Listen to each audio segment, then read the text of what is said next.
it's me, Anya here. So today I'm going to give a little story time, and I was thinking I'm going to talk about my high school, as far as I remember. So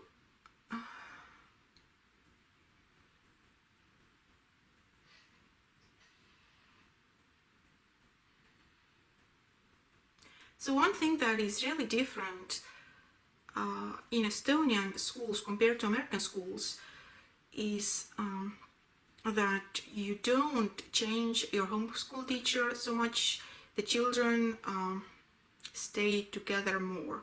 So in America, at least in my daughter's school, and I think it's probably across America, is that after every year they mix up the class of the students, and they also get a different homeroom teacher every single year.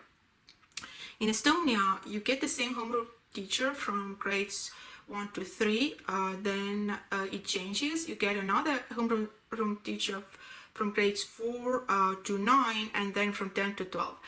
And also the same group of children stay together, and actually typically in Estonian schools you stay together with the same group of children from grade 1 to 9, and in some cases even till 12, and of course then 10 to 12.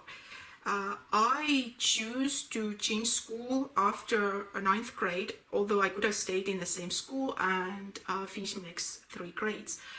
But I kind of wanted a change. I thought for some reason that if I go to a bigger city school, it might give me a better education. On a hindsight, I don't know.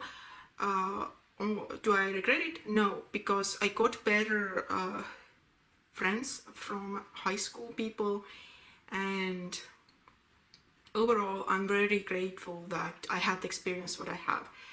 So I feel that it's actually not good to change up the children every single year. So it's because you basically lose out forming very deep relationships. And additionally, I've noticed that in America the tables are only for one kid, so every kid sits in a different table. However, in Estonia, typically you have tables so that 2 kids sit together, and so you end up sitting together often with the same person for years. It means you will get a very good friend for yourself who is going to be there for you. You're going to take the same classes together. It's actually very, very good.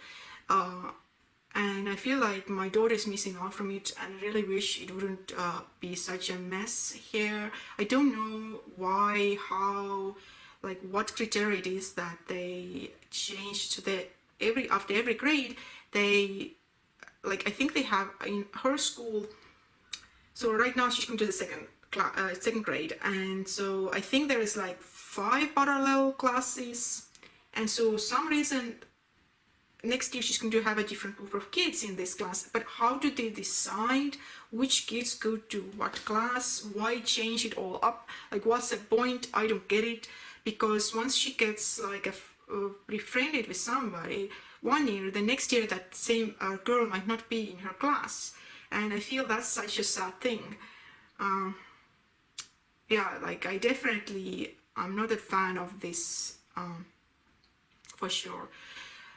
So getting back to my high school, I choose to go to, as I said, like a bigger city school, and the class that I was actually specifically math and science and physics class. It meant we got a ton of math classes and a ton of physics classes every week, like more than the other classes did, or the other group of kids together. So we were together about 30 kids, and the same group was from 10th to 12th grade.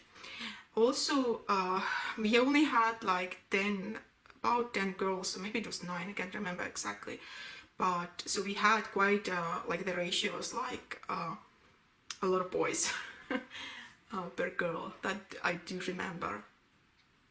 So I was a little bit interesting kid in a sense that I was extremely motivated to study, and I would say it wasn't the same with the other kids that were in my class. There were a lot of very intelligent kids, but they were like, if they did study, it was like they kind of hid it. They felt like it's not popular to say that they studied very hard, which was kind of stupid, I know. But the school where I came from, I had been in a class, in a group of people where it was very, we were quite competitive, and we were like a chosen group. So we got like the best teachers, we got the most amount of homework, like the same group of 30 kids that went from 1st to 9th grade. And we were proud of it. So I came from this kind of environment, and after I started like the 10th grade, I was a little bit confused why other kids were not the same way, but I felt like, oh, I have a leg up here. And I did, well, I don't know, I just, well, I did become one of the best students, that's for sure. On the other hand, because I had to go to a city school, so I had to take a bus every morning. It was quite early in the morning. Estonia gets quite dark during the winter months, or pretty much almost all the time you go to school, the school months. So in Estonia, the school starts always the 1st of September. All school starts 1st of September. And so it's kind of already winter starts coming, kind of, it's already fall and starting to get cold and dark. And so I didn't like that part, and I ended up not going to a lot of first classes because I felt I need to sleep longer. And I just, it kind of depended on the class. And I also typically missed at least, not at least, but usually, typically, I missed 1 day a week. So it meant I made myself a 4-day week. Now, that extra day, or that day that I didn't go, usually it was a Monday, I actually stayed home and studied. If I had like, sometimes I did like a longer project or something like that, I felt like I need to concentrate, I will get a better job done. So also the other thing was that I felt like when I don't get enough sleep in the morning, I don't do as good job studying, especially once I get home from school. Then you had a lot of homework to do, and that I was already too tired, and this, like, I was very motivated to study, and I felt that the school schedule wasn't necessarily the ideal for me. So I was kind of, and the teachers let me get away with it because I was a very good student. My grades were good, right? So it didn't affect my grades at all. I feel it was actually the opposite.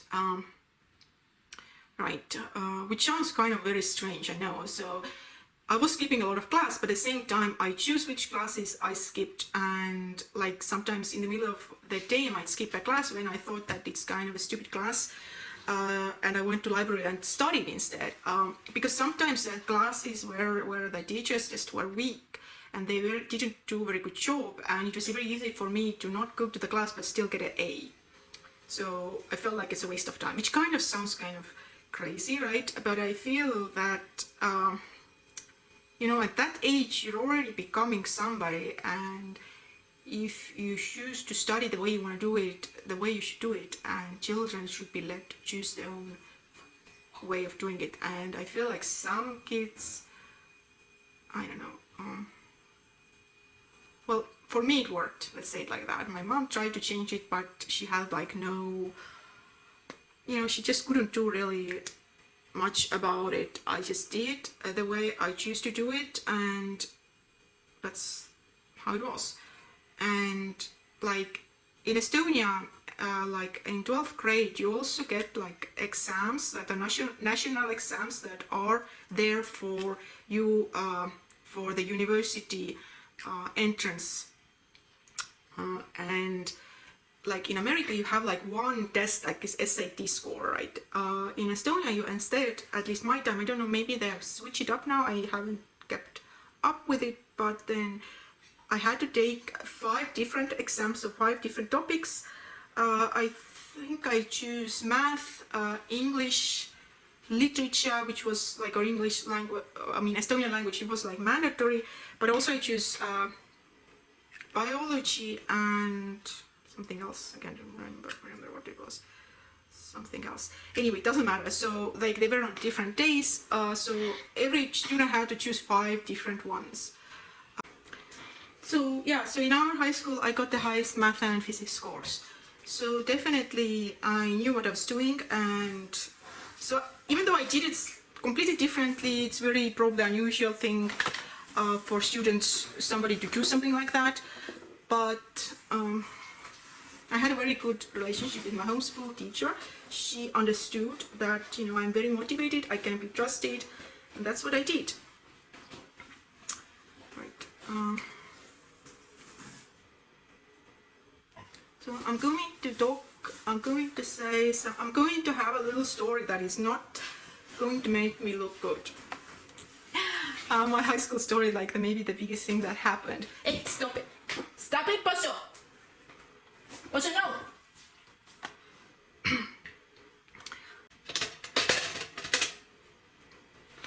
If I remember correctly, I believe it happened in the 11th grade. So one day, there was a poem, where is it that? Somebody called that there is a poem in a school, like a poem thread, right?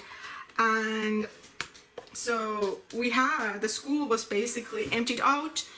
It happened more in the morning time, and so during that day, they basically decided that actually the last 2 classes still would continue. So basically, they all came out of the school, were in front of the school, and we were told that, you know, after a couple hours, once it's clear that it's not a poem, come back and the classes will continue. But it was more like, it wasn't really mandatory, it was like more like free will if you choose to do it, because a lot of kids actually didn't come back to the class and nothing happened because of it, like didn't get into trouble. So yeah, so keep in mind like this is optional, right? And so I went with one of my friends in my class. So she was quite a fun girl. I do like her. I think she's a great girl, great character. So she came to the school also starting 10th grade, and because she lived a little bit further away, actually a little bit further than I was even, and so her parents had decided that they rented her a flat in the city, and so she stayed with 2 other roommates in her own flat. So we went to her flat and we started drinking beer, and that beer wasn't like regular beer, it was like extra high alcohol beer, and I believe I had 1.5 of it. I don't know how much she had, probably close to, you know, like 1 or something. And well, we had a lot of fun. I remember, I think there was a guy there, some boy, we just, you know, talked, laughed, we had a lot of fun. Now, I have to mention here that I didn't really drink regularly, you know, occasionally. So Estonia became independent 1991, and a lot of the laws kind of were catching up, and so I believe during that time it wasn't actually a law out yet that inhibited, or if it was out, it wasn't really followed, that kids could buy alcohol from the store. So basically we had no problem going to the store. I must have been like 16, 15, something like that, and we had absolutely no problem getting the alcohol, and we had several parties like that during those years that I wonder, like, oh my god. But I didn't drink like on daily basis or even like weekly basis or anything like that. I was very lightweight. Like I had very little experience with alcohol in general, so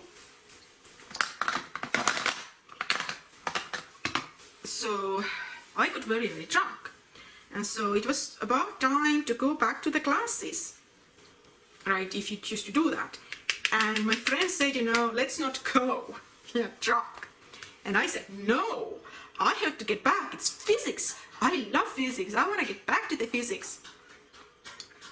Okay, and so we went back. She didn't live really that far from the school. We got back, went to the physics class, and I was completely drunk, right? And I think she actually had quite more experience with alcohol. She definitely didn't show at all that she was drunk at all, even though she was, but I think she just was like more used to it. She knew herself better, handled it better.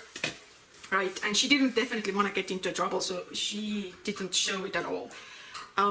And so what I did was I was just sleeping on the table like that. So basically I didn't get anything from that class, and I made myself look like a really crazy person, right? Even though I think I was the best student in that class in physics for sure, like no question about it, I feel. And the teacher, I think he liked me, but he didn't say anything, he was fine with it. But then when the class ended, I fall under the table. And it's not funny at all. I literally fall under the table. They called an ambulance. My mom came, they called my mom got a taxi, got me home, right? And then a couple days later, of course, I had to go see the headmaster and some teachers and something like that. Like they had like a special meeting or something. And they didn't really take it seriously at all. So basically the way they took it was that I had no experience drinking alcohol. I had almost my first experience with beer, and I didn't know what I was doing, and like basically nothing happened to me. That's what I'm saying. They were like, oh, she had like bad influence, this and that. She's one of the best students. Absolutely nothing happened to me. What I'm saying, nothing happened to me, and I think that was the right thing, because really, if you think about it, at that age, teenagers do a lot of stupid things, and they shouldn't have stuff like, things like that shouldn't ruin the rest of their lives, because like the brain is not completely developed yet. They make decisions that are idiotic, and they did the completely right decision. So in Estonia, you also get a grade for your behavior. My grade stayed an A. Nothing happened to my grade. They didn't take it, like, it had no effect on me, my future, nothing. Like, it just kind of disappeared. And the other girl, nothing happened to her, she didn't get into trouble or anything. So, but I feel like in America, it might have been that I might have even thrown out of the school, had a permanent record. I would have affected the rest of my life. And that's just stupid. Because I didn't hurt anybody. Yes, I did fall, it did look bad, it did look embarrassing to me, but really, if you think about it, like, come on. So, and nothing like that never happened. I didn't drink alcohol really for years and years and years. So I started actually regularly having wine after cancer. So when I first was diagnosed with cancer, when it was stage 2B, and not right away, but after like a year or so, I got like a PTSD, and I started drinking wine like every day, like slowly, and then I went from 1 class to 2 classes. I basically ended up like I thought, oh my god, this is not right, and it was I definitely had PTSD. I got the diagnosis for it from several different doctors, and I went to see a therapist, and after some therapy I got over it and I stopped drinking alcohol. And right now I don't drink alcohol at all, of course, because of all the medications I take. Also the cancer is in my liver, yada yada yada. But what I'm saying is, it was just a stupid decision that I made when I was young, and I think, of course, if it would have been another student, somebody who maybe, I did miss a lot of classes, but at the same time I made all up for it. Like I always showed up to the tests, exams. They knew I was a good student. There was no question about it. And also, a couple years later, when I was doing my bachelor's degree, so I went to study physics actually in a technical university, and a couple years later, the same school, the same headmaster wanted me to, so basically hired me to teach physics. So what happened was that I think I was on my 3rd year of bachelor's degree. So my bachelor's degree was 4 years. During my 3rd year, must have been like December or something like that, so middle of the year, my high school physics teacher that I really liked, he actually died. Like his heart gave up. And so they needed a physics teacher like in the middle of school year. And he had been teaching a ton of classes. He had 27 classes every week, so every class was 45 minutes long. So that's actually a lot. Like normal load for, I don't know how it is in America really, but in Estonia it's usually like 20 classes plus minus a class or something, depending on what subject you teach, but it's like 20 classes a week is a regular load for a teacher. Right, so he was doing like 1.5 basically, and I took over all those classes, and I ended up teaching 10th and 11th grade classes, physics, and I absolutely loved it. I took off from my bachelor's degree studies for half a year, and then so the first half year I actually taught all those 27 classes, but then I went back, I stayed there another year where I went back to study, but I did teach like 2 days a week. Or was it a 1 day? I can't remember. I think it was 2 days a week. I can't remember what the load was. But they definitely they needed somebody there. So basically that high school, or not the high school, but the school had basically 2 physics teachers. And in Estonia, physics is being taught quite early on, like 7th, 8th grade, they start teaching it. And so they had a lot of students that needed a physics teacher. And so the other really wanted me to stay there.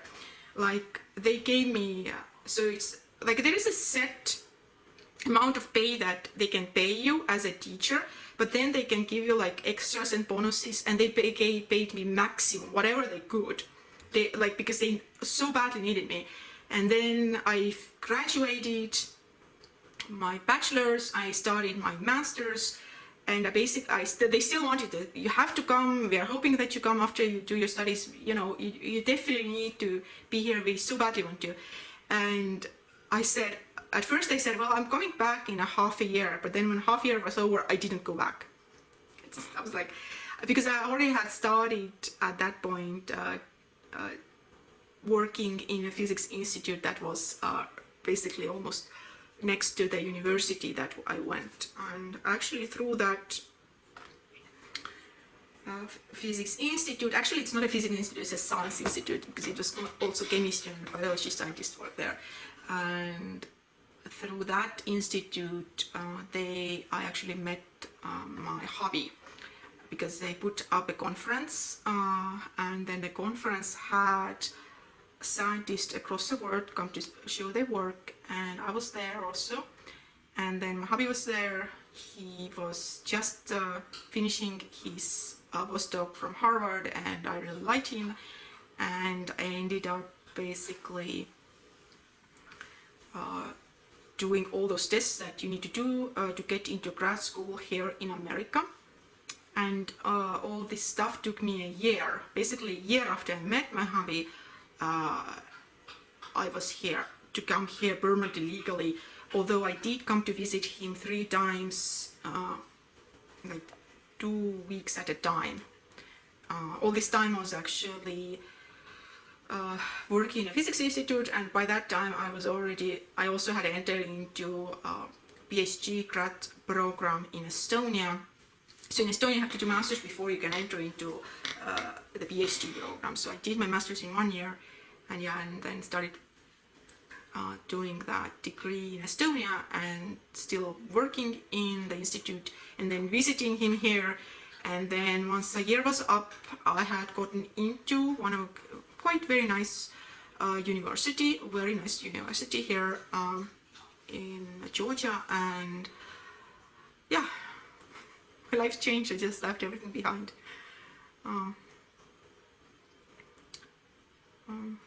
Yeah. So another thing I think is different is that in Estonia you don't have football jockeys and cheerleaders and people who are popular. Like, you don't really have that kind of popular people who are cheerleaders and football players. like it's different. In the class that I was in, there was a popular clique, and these guys who were the popular were actually the kids who had been in the same school, the city kids who had been in the same school already 9 grades, and now were together with the country bumpkins. Even though I wasn't really country bumpkin or anything, or the other kids, it's just kind of like they've already had their their friends and things, and they kind of didn't want to let in anybody who was coming to the school, now had to drive the bus or something to get to the school. They were looked down at. So however, I didn't really care like at all about it, and I completely understood what's going on, because I had been in the popular ones in my school before that, from grades, to the 9th grade before that, and I had been the insider before, and now I was more like the outsider, and so I kind of understood how this kind of cliquey mentality develops. Also, I didn't really improve it. I felt guilty that I had not been very nice, maybe, or I was never nasty or anything like that, but I didn't let other kids in my previous school, because there were like some kids who didn't do as well, didn't get as good grades, so they automatically were like the outsiders. So yeah, so I have been always in the school where being the smart one, being the hardworking one, getting good grades has been the popular thing. And I would say I actually got very good friends from the kids. So I actually kind of did mix with the city kids quite soon afterwards. Like I was kind of in the middle, I would say.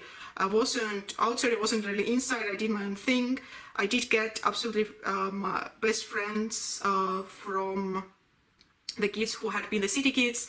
And I don't know, like I just wanted to say about the popularity thing. I don't really know actually how it works in United States. I just know what I've seen from the Hollywood movies, and apparently the football thing and all this cheerleading thing is something that makes you more popular. I don't know if it's actually true.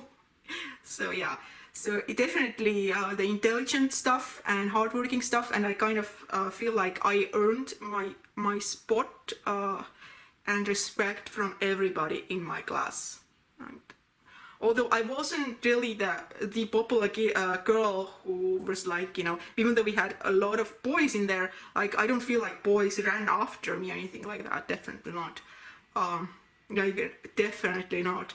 I did have a fling with one guy, but it was more like a curiosity thing.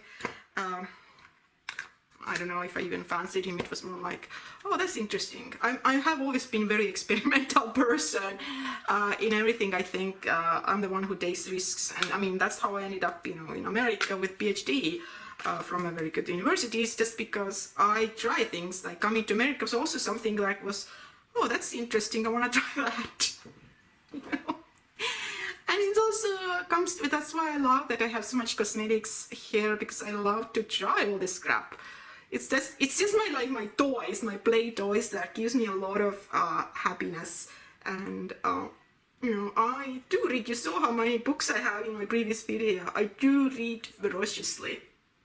I absolutely binge on books, and I feel like I am quite knowledgeable about a lot of things, but do I want to start talking about what I think about politics here, what I just read in the latest Time magazine, on CNN or something like that? I definitely would be the person who is more of a CNN person versus Fox News. I definitely not into Fox News. So that kind of gives you a little bit about my orientation. But so what else do I remember? I feel like it was enormous struggle to go to this high school. When I did go, I remember I couldn't wait it to be over, and now I kind of look fondly back to it. It was, in a way, it was one of the hardest times of my life. It was when I was developing. The sad part was that I didn't have clothes or makeup, or I didn't really have any money to look good or feel good or anything like that. my parents didn't really have that kind of money. They lived from paycheck to paycheck, and on top of that, I feel like my mom, because I have a stepdad, like my mom was the one who paid for things for me. So, and he didn't like buy clothes or anything to me. So from my mom is a teacher, like whatever small paycheck she had, whatever was left over. So she would try to buy something, you know, once a year or something to me. Like I definitely, when I came to America, I had very few clothes. Actually, when I came to live here, all my belongings had to fit into 2 suitcases, and that wasn't really a problem because I grew up always having only 1 pair of jeans, 1 pair of winter boots, summer shoes, or 1 pair of exercise clothing, 1 pair of sneakers, you know, things like that. Like I remember when I was visiting here, my hubby, when I was starting to think about coming to live here, I remember he took me to a store and got me another pair of sneakers, and I remember I had never ever had 2 pairs of sneakers ever in my life, and I was like, oh my god, what am I going to do? I have so many sneakers now. Like I felt like yeah, like I had a lot of stuff. And yeah, like jeans also, like basically I wore the jeans until they had holes in them, and then we went and bought some more, a new pair. Like that's how it worked. Yeah. Although I have to say that clothing items and also electronics is really expensive compared to America. Like it's like 3 times more expensive, we definitely would say. Like now I have way too many clothes, way too many things, because all that stuff has been really cheap, I feel. Even like the more expensive stuff, the high quality stuff is cheaper than it would be in Estonia. So that was definitely one of the things I felt very, so in high school I felt very ugly. I started getting pimples. That was, I mean, that made me super antisocial. Like sometimes I didn't go to school because of the pimples, and I stayed home and studied, but you know, but I definitely felt extremely ugly. Although looking back at it, I probably wasn't. It's just, you know, that during that age, you probably just, you know, thought you were ugly. I'm not surprised if somebody in my class had a crush on me. I wouldn't be surprised about it at all, because I don't think I was really that ugly, or I wasn't like overweight or anything like that. Hello, baby. What do you need? The computer is really slow, so can I use your computer? No. You're not using it. Shh. You're going to go try out his phone. Okay. So my daughter gets 1 hour of TV every day, and so now she's really anxious about that the computer, my computer that she can use, or laptop. It's a laptop basically. It's too slow for her for some reason. So now she's trying to get it from. She's speaking in Tamil. So she's trying to get it from. So get a phone from her father. I never give my phone. I never give my current laptop to her. I'm actually very, compared to her my hobby, I'm very strict with the screen time. I feel like it really destroys a growing brain, and it's bad. It's such a struggle. It's such a struggle. I feel like I have to just so much trouble to just deal with her, because she wants to get into the screen all the time, whatever it would be, video games or just TV or YouTube or whatever it is. She would just stay there all day long, and you know, that's not okay. She's too young for that, or actually nobody should be there for all day long, because you need to learn how to do things on your own. One thing I wanted to mention during my high school time, I got so uncomfortable. Like on one way I was extremely intelligent, I studied very hard, I was very interested, I read a lot of books, I feel like I had very nice close friends that I loved. But for example, I was so uncomfortable with myself that in the summer, like some holiday, I was not able to get outside the house. Like I would do math problems, but like when I wanted to go visit my friend, I had trouble going outside because I thought all the people are looking at me and thinking I'm so ugly. Like I mean, that it was that bad, and I feel so sad for my younger self. get out of it. I did struggle myself out of it slowly but firmly. I did fight out, and now I definitely, you know, don't have problem traveling across the world. There is no question that I don't have a trouble with that. Right, oh, my hair. I have noticed my daughter is, and she already, like, actually it started a couple years ago. She was telling me that she thinks she's ugly, that her darker skin is ugly. I don't even know. I guess she must have learned it from school that some reason darker skin is uglier, which is just horrible.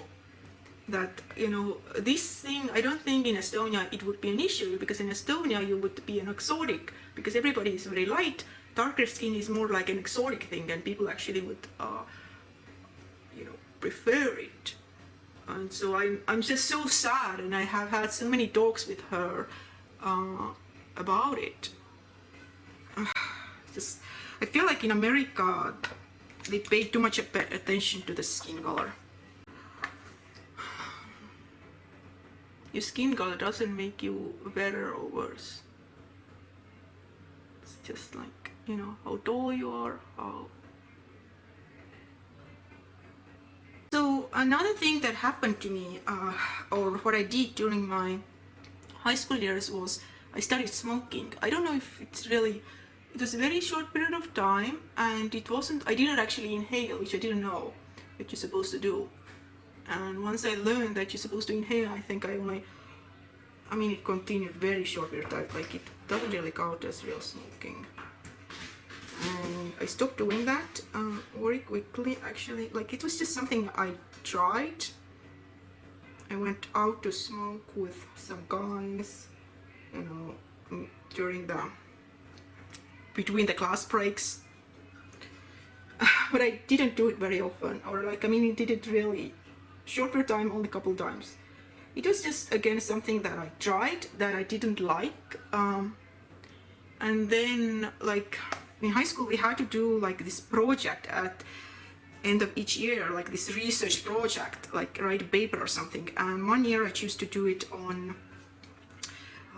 smoking. So I went through, I went to library, because I guess, no, I don't know, so those days I didn't have, like, at home I didn't have Google yet. It was just all this computer stuff, all this was starting to come out. Like, we had Google at school, computer, but instead I remember I had to use this, you know, school library system where you just get paper clippings, newspaper clippings, and I got a bunch of those, and I just read through a very large amount of them. I also did a questioning, you know, like I gave a questionnaire out to the students, asking them different questions, and then I put it together into one, like, long paper. And definitely by that time I already stopped smoking, but I think all that information that I learned, how bad the smoking is for your body, how many bad things are inside cigarettes and everything, it lasted for a lifetime. I never touched a cigarette ever again after that. So that was also something like happened during my high school time. Like, and my parents were very like, I think my stepfather wasn't like involved in my raising me at any way, and my mom was really like, you're too strong-willed for me to say anything about it, because I remember one time I even actually smoked in front of them at home, and they were like whatever about it, because my parents smoke, and I think they were like, oh, she's growing up or something. Well, I find smoking really disgusting, and I really like that in America a lot of places you're not allowed to smoke. Like the university there where I went to get my PhD degree, the whole campus you're not allowed to smoke, not just inside but also outside, you know, also a lot of restaurants, everything. I really like that. In general in Europe and also in Estonia, you notice a lot of people smoke, young people, younger than me, smoke, and I find it really disgusting. Like young women with their small children walking on a street smoking, you know, like regular, just middle class people, nothing wrong with them in other way, completely normal people, but they're smoking. And I feel that whatever campaign was done very strongly in America against smoking did not get done in Europe at the same level, and especially did not get done in the ex-Soviet Union countries. And I feel sad about it because it is it's very, very bad for your health. So overall, I think this is that's enough for my high school years. I can't really remember much of anything else especially like highlighting. And yeah, I got good friends out of it. That's really the main thing. I actually got much better friends out of from high school than the school before. And I think it's because the school I went before, from 1st to 9th grade, we were too competitive and too critical towards each other, and that kind of hindered the true relationships, is what I feel. Okay, so thank you for watching. See you soon.